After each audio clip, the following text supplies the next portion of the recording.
सत्संगत जी, प्यार से कहना धन निरंकार जी। तो कैसे संत चाहे कहीं भी रहते हैं, उन्होंने संदेश एक ही दिया। और अगर हम थोड़ा ध्यान से सोचें कि धर्म ग्रंथ कितने साल पहले लिखे गए, और उस समय तो कोई सोशल मीडिया भी नहीं था कि एक संदेश दूसरी जगह तक जल्दी पहुंच गया और दूसरी जगह ने लिख दिया।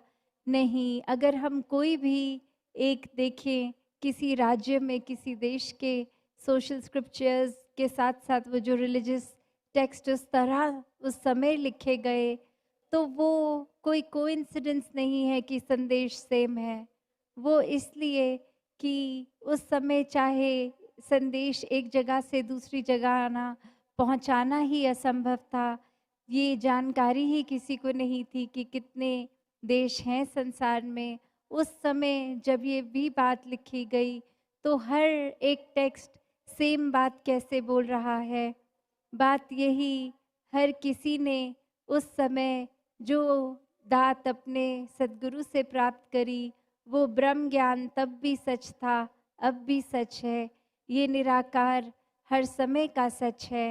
तो कैसे हर किसी ने जहाँ अपने जीवन में वो बात सुनी कि एक जीवन काल को जीते जी ये मोक्ष मुक्ति सैल्वेशन ये पाना संभव है, तो वो एक ब्रह्म ज्ञान रूप से इस निराकार को पाकर, इस सच्चाई को पाकर ही संभव है। कैसे फिर जीते जी इंसान किसी मटेरियलिस्टिक चीज से नहीं जुड़ता, सिर्फ उसको उतना ही कि ये प्रभु ने इस्तेमाल के लिए दी है, तो इसका अच्छा इस्तेमाल करें, इसको वेस्ट बर्बाद ना करें, इसके साथ एक बुरी नीयत से कोई काम ना लें। और फिर वही कि ये हाथ में है, किसी दिन अगले दिन नहीं भी है, कोई पदार्थ, कोई सामान, कोई पैसे, तो वो भी इस परमात्मा का ही एक देन था। आज है कल नहीं, जब चाहे प्रभु दे, जब चाहे ले। तो उससे हमारे मन की स्थिति में कोई बदलाव नहीं आना चाहिए, क्योंकि ये सारे सुख सुविधा संविधान ये हमारे जीतने जी के लिए है। और जीना फिर हर किसी को, जब हर समय इस परमात्मा के साथ है, इसको प्राप्त करके, इसको देख के, तो फिर वो साधन हो ना हो, उसका भक्तों के जीवन पे कोई असर नहीं होता। वो तो फिर एक ये बात जान लेते हैं कि ये इम्पोर्टेंट नहीं है, सिर्फ एक फैसिलिटेट करता है जीने के लिए, सब कुछ ये नहीं है। तो जो इस सब कुछ इस परमात्मा को जान लेते हैं, वो ही इस सोजी से जी सकते हैं। एक कहानी का सहारा लेके दासी अपनी बातें और रखना चाहेगी कि एक घर में दो बच्चे, और उनकी अब वो टीनेज लाइफ ख़त्म, पढ़ाई लिखाई ख़त्म, और उनके घर में पेरेंट्स ने ये सोचा कि इनको ज़िम्मेवार बनाया जाए, इनको एक ये दुनियावी चीज़ों को उनके सामने असली रूप में लाएं कि कैसे एक मेहनत करके ही जीवन चल सकता है। एक सिल्वर प्लेट में सिल्वर स्पून से खाकर नहीं कोई जीवन आगे बढ़ सकता है।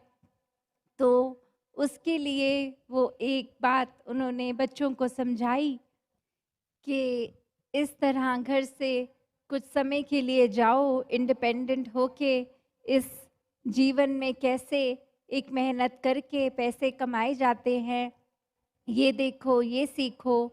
और वहीं दोनों बच्चे फिर एक संसार में अपने तरह से बिना किसी घर के फाइनेंशियल सपोर्ट से अपनी एक यात्रा को बढ़ा रहे हैं।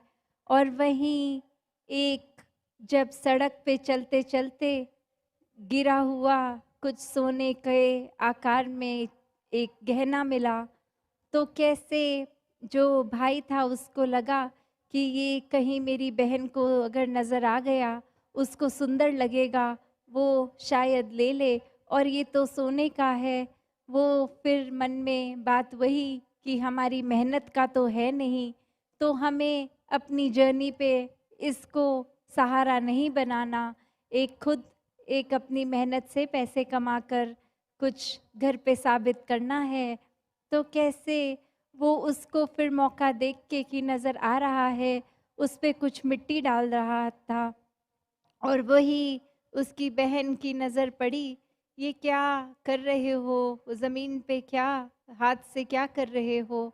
और वो भाई कहता कि अगर सच बताऊँ तो एक सोने का ज़ेवर मिल गया और वो तुम्हारी नज़र उस पे ना पड़े कि तुम अपने शरीर पे पहन लो या ये ख़्याल लो कि कुछ मिल गया है तो इसी को पहली सीढ़ी एक बनाकर इसको बेच देते हैं। तो तुमसे छुपा रहा था और वहीं वो बहन हँस पड़ती है कि मेरे लिए तो तुमने मिट्टी पे ही मिट्टी डाली है। जब ये बात समझ ली है कि एक उसको चीज़ चाहे महँगी है वो, पर जब हमारा ये लक्ष्य ही नहीं कि किसी चीज़ के साधन को अगर वो खुद मिल रहा है, तो उससे अपने जीवन की एक सीढ़ी चढ़नी है। पर माता-पिता ने ये उद्देश्य दिया था कि खुद से मेहनत करके ये करना है, तो मेरे लिए ये इम्पोर्टेंट थी भी नहीं। तुम मिट्टी को ही मिट्टी से ढक रहे थे, मुझे दिख भी जाता तो भी मैं वो ना उठाती। तो बात वही कि कैसे जहाँ संसार में जो ये समझ लेते हैं कि सामान सिर्फ तब तक ही लिए जब तक उसके साथ एक कोई ऐसी अटैचमेंट ना बन जाए कि वो नहीं है तो एक जीवन जिया ही नहीं जा सकता। वो बात जैसे राजा जनक, मीराबाई सब महल में रहने वाले, फिर भी उस तरह से उनके लिए ये सामान पदार्थ चाहे कितने भी महँगे होंगे उनके महलों में, फिर भी एक वो बात कि उनके लिए वो सब मिट्टी समान ही था, क्योंकि वो सच्ची दौलत से जुड़ गए थे। उन्होंने इस निराकार का एहसास कर लिया था, इस परमात्मा को हर समय के लिए अपने जीवन में बसा लिया था, हर समय इसके दर्शन करते थे। तो वो जानते थे कि सामान ने महँगे से महँगा भी हो, किसी दिन उसकी चमक चली जाएगी, किसी दिन वो टूट जाएगा, किसी दिन वो नष्ट हो जाएगा। सामान हर समय के लिए रहने वाली कोई चीज़ नहीं है। तो हर किसी को एक ये संदेश पहुँचे कि जीवन में आए हैं, तो असली उद्देश्य इस परमात्मा की प्राप्ति करना संभव है और ये जीते जी ही किया जा सकता है। ब्रह्म ज्ञान द्वारा अपना जीवन हर कोई सुधार ले। सात संगत जी, धन निरंकार जी।